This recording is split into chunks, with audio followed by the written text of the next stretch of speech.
जिंदाबाद जिंदाबाद जिंदाबाद पप्पू यादव जिंदाबाद जिंदाबाद जिंदाबाद गरीबों की मसीहा जिंदाबाद जिंदाबाद जिंदाबाद पप्पू यादव जिंदाबाद जिंदाबाद जिंदाबाद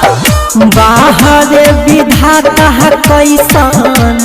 आहा गिल जमाना बनी गहिल दुश्मन है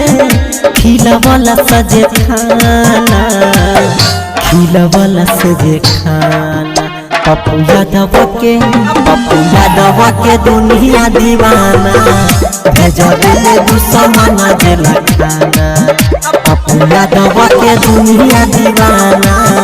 भेजले दुश्मन जेल खाना पप्पू यादव जिंदाबाद जिंदाबाद जिंदाबाद पप्पू यादव जिंदाबाद जिंदाबाद जिंदाबाद गरीबों की मसीहा जिंदाबाद जिंदाबाद जिंदाबाद पप्पू यादव जिंदाबाद जिंदाबाद जिंदाबाद रहले गरीबी के शान हो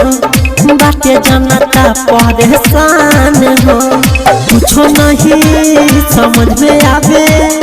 दुश्मन कैसन राज रचावे रहले गरीबी के शान हो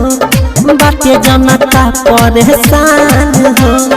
कुछो नहीं समझ में आवे दुश्मन कैसन राज रचावे एम्बुलेंस के करी के बहाना भेजले दुश्मन जेल खाना पप्पू यादव के दुनिया दीवाना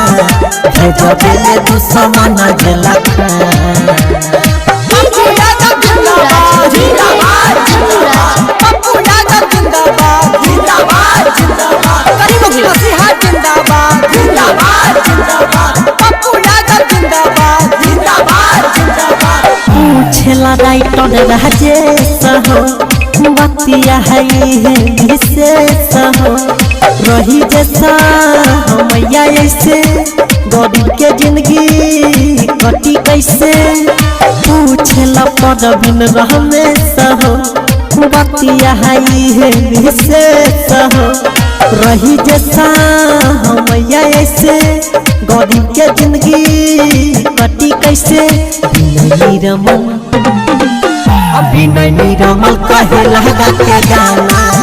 पप्पू यादव के साथ जमाना